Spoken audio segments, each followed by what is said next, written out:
Halo Sob, jangan lupa like dan subscribe Oh My Film. Bagi yang sudah, saya doakan semoga selalu diberi kesehatan dan panjang umur. Tanpa lama-lama kita lanjut ke alur ceritanya. Di sebuah kota yang terletak di Konoha, diperlihatkan seorang asasin bayaran bernama Modi yang akan menjalankan misinya. Namun di tengah pengintaian, Modi malah melihat sekumpulan bandit yang sudah terkapar. Di sana ia melihat seorang gadis cilik yang sedang bersembunyi sambil memegang pistol. Gadis tersebut bernama Anna. Ia telah menghabisi para bandit tersebut demi membalas dendam kematian kedua orang tuanya. Hal ini membuat Modi menjadi iba lalu memutuskan untuk membawa Anna dan merawatnya. 30 tahun kemudian tepatnya di kota Konang, terlihat salah satu anggota mafia yang nampak panik setelah mengetahui kalau anak dari pimpinannya yang bernama Vali telah diculik oleh dua orang tak dikenal. Di sana kedua penculik tersebut memaksa Vali agar meminta ayahnya menyiapkan sejumlah uang tebusan sebesar $1 juta.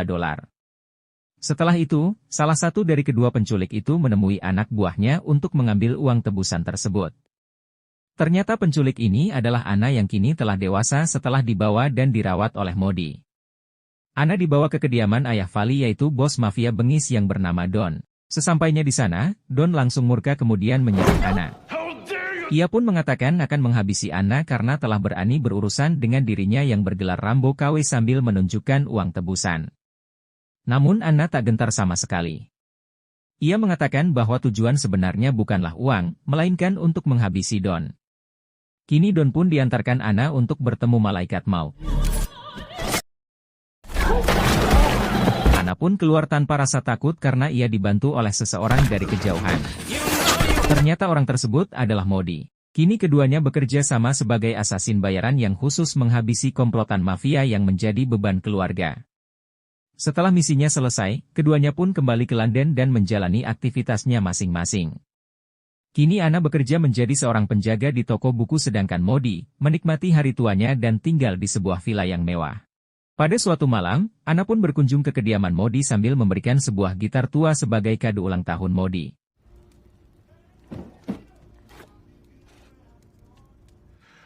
$1958. Thank you. Di usianya yang sudah senja dan sering sakit-sakitan, Modi meminta Anna untuk menjalankan sebuah misi. Di sini, Modi ingin bertaubat dan menyuruh Anna melacak seorang pria bernama Lukas.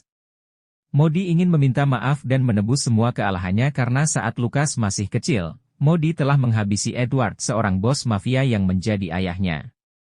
Keesokan hari, Anna menemui seorang hacker bernama Benny dan menyuruhnya untuk melacak keberadaan Lukas. Kemudian Anna kembali ke toko buku dan di sana, ia kedatangan seorang pengunjung bernama Michael yang saat itu mencari sebuah buku langka. Namun nampaknya itu hanyalah akal bulus Michael karena pada ujungnya ia malah menggoda Anna untuk berkencan. Tak lama kemudian Benny sudah mengetahui keberadaan Lukas dan meminta Anna menemuinya di sebuah taman.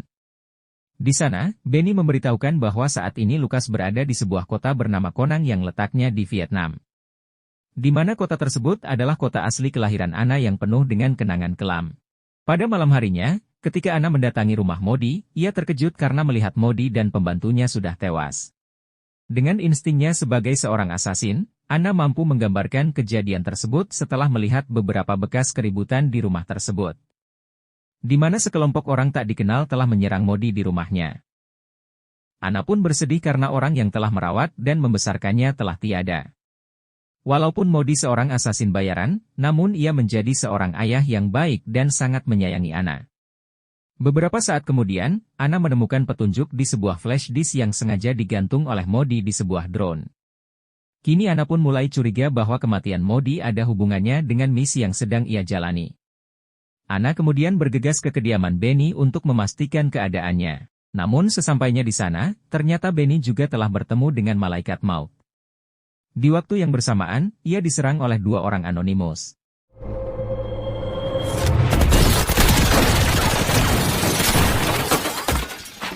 Dengan kemampuan bela dirinya, Anna mampu menghabisi kedua orang tersebut. Setelah itu Anna pun datang ke sebuah warung internet untuk membuka file yang tersimpan di dalam flash disk. Di sini, Anna menemukan sebuah petunjuk tentang Lukas yang sekarang sedang dirawat di rumah sakit di Vietnam. Selain itu, Anna juga mencari informasi tentang penyebab kematian ayah Lukas yaitu Edward, seorang mafia senjata kimia yang menjadi buronan internasional. Namun sebelum sempat diadili, Edward tewas dalam sebuah ledakan mobil. Dan perlu kita ketahui bahwa pelakunya adalah Modi yang telah dibayar oleh seseorang tak dikenal. Kemudian Anna pun berangkat ke Vietnam karena yakin Modi ada kaitannya dengan semua ini. Di sana, Anna juga akan berusaha mengungkap semuanya dengan menyelidiki seorang pria bernama Joseno Kohal yang merupakan seorang CEO di perusahaan Edward. Keesokan hari, terlihat sekelompok klub motor sedang touring dengan ketuanya yang bernama Billy. Di sana, Billy dan anak buahnya dibuat kesal setelah diserobot oleh pengendara motor yang sangat garung. Setelah Billy dan yang lainnya mengejar orang tersebut, Billy kaget karena orang itu adalah Anna yang ternyata sahabat lama dari Billy. Kemudian Anna pun menceritakan tentang kematian Modi dan ia juga meminta Billy untuk membantunya menemui Josena. Saat malam hari, mereka pun memulai aksinya di mana Billy dan anak buahnya menghadang mobil yang ditumpangi oleh Josena lalu disusul oleh Anna yang masuk dan memberikan kartu nama. Ia pun mengancam Josena untuk memberitahukan segala informasi tentang Edward. Setelah tiba di perusahaannya, Josena langsung menghubungi Anna dan memintanya untuk datang menemuinya. Tak butuh waktu lama, Anna pun OTW datang ke perusahaan Josena yang dijaga dengan begitu ketat oleh semua anak buahnya. Di sana Anna pun bertemu dengan Josena dan anak buahnya bernama Dukut. Anna pun mengatakan jika ia ingin menemukan seseorang yang bernama Lukas yang berkaitan dengan pelaku yang telah menyerang Modi. Namun tiba-tiba Dukut menyerang Josena dan tertarik dengan informasi siapa Anna sebenarnya. Di sini, Anna pun menyerang mereka karena tak mau berbagi informasi dengan Dukut.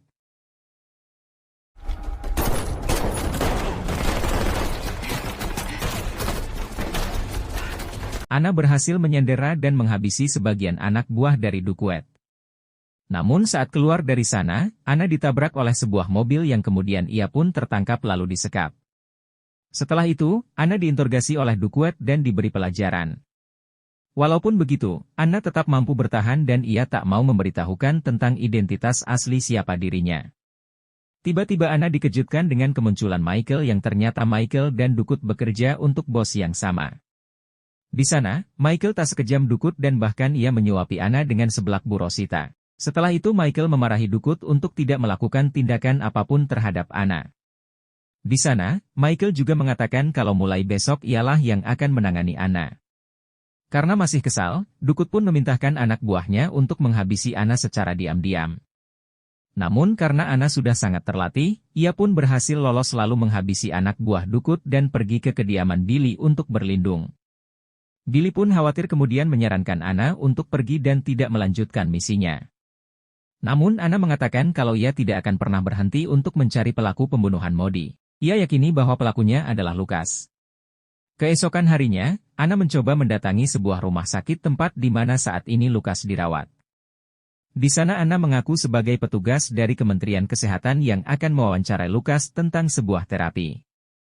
Namun ketika bertemu, Anna benar-benar kaget karena Lukas ternyata mengalami cacat fisik sejak usia 6 tahun silam. Di sini, kita bisa menyimpulkan bahwa Lukas tidak ada kaitannya dengan kematian Modi dan Benny. Beberapa saat kemudian terlihat Michael menelpon Anna dan telah mengetahui posisi Anna saat ini. Michael pun mengajak Anna untuk makan malam bersama dengan alasan bahwa ia memiliki informasi yang Anna butuhkan. Kemudian keduanya pun makan malam di sebuah resto. Bukannya berbincang, mereka malah saling menodongkan senjata ke benda pusakanya masing-masing. Di sini, mereka pun sepakat untuk bertemu di tempat lain dengan kondisi yang berbeda untuk menjaga rahasia dari bocornya informasi. Tak berselang lama, Dukut yang ternyata kesal kepada Michael, ia pun memerintahkan sebagian anak buahnya untuk menghabisi Michael. Namun karena Michael seorang yang terlatih, ia pun melihat sebuah pergerakan tak lazim dan mendapati salah satu anak buah Dukut sedang mengintainya.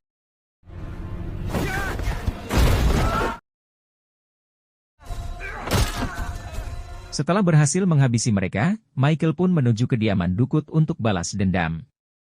Sementara Anna pun melakukan hal yang sama di mana ia mampu menyusup ke kediaman Dukut dan menyiksanya hingga Dukut pun bertemu dengan malaikat maut. Michael pun akhirnya melihat Dukut dan anak buahnya sudah terkapar. Ia mendapat telepon dari Anna dan mengatakan bahwa ia telah mengetahui siapa dalang di balik pembunuhan Modi yang ternyata adalah Edward.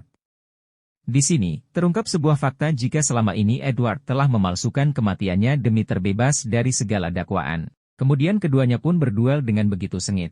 Mereka pun terlihat sama-sama kuat. Keduanya saling jual beli serangan dan sayur-sayuran. Pada akhirnya mereka menunda pertarungan dan memilih untuk keluar dari rumah tersebut.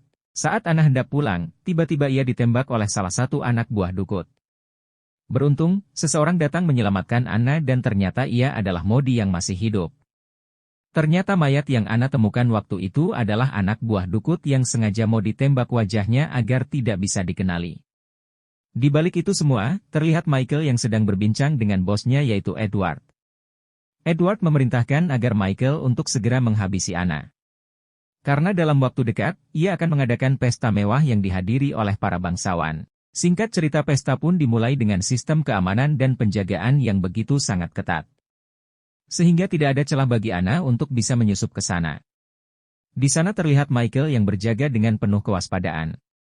Karena ia tahu bahwa Anna akan melakukan segala cara untuk bisa menghabisi Edward. Dan benar saja, ternyata Anna berhasil menyusup ke dalam gedung itu dengan menyamar menjadi salah satu pelayan di sana. Saat Edward hendak memberi sambutan pada hadirin, terlihat Anna bersiap akan menghabisinya. Namun hal tersebut ternyata diketahui oleh Michael yang secara langsung bergerak cepat menghadangnya. Seketika, keadaan pun menjadi sangat kacau dan Edward langsung diamankan ke sebuah tempat aman. Sementara Michael sendiri berusaha untuk memburu Anna. Ketika Edward sedang melihat CCTV, tiba-tiba ia dikejutkan dengan kemunculan Modi hingga terungkap bahwa Edward lah yang telah menyewa Modi untuk membunuhnya dan menempatkan orang lain di dalam mobil sebagai korbannya. Ketika Anna sedang terpojok, Michael pun bertanya kenapa Anna tidak langsung menembak Edward saat ada kesempatan. Lalu Anna pun mengatakan bahwa rencana sebenarnya adalah membiarkan Modi yang membunuh Edward secara langsung. Sementara itu, Modi datang dengan membawa sebuah bom dan berniat menebus semua dosanya dengan mati bersama Edward. Saat ledakan terjadi, Anna pun berhasil lolos dan di sini, ia kembali menelpon Michael untuk menemuinya di suatu tempat. Tak lama kemudian terlihat Michael yang datang. Ternyata tempat ini adalah tempat masa kecil Anna. Di sini, Anna kemudian mengatakan bahwa ia sudah lelah dengan semua ini dan ia ingin hidup dengan damai seperti orang biasa. Namun hal tersebut tidak akan pernah terwujud jika Michael masih hidup. Hingga kemudian mereka pun saling melakukan hal ini sampai pada akhirnya Anna lah yang mampu keluar dengan selamat. Sementara Michael, ia pun terpaksa harus bertemu dengan malaikat maut. Film pun berakhir.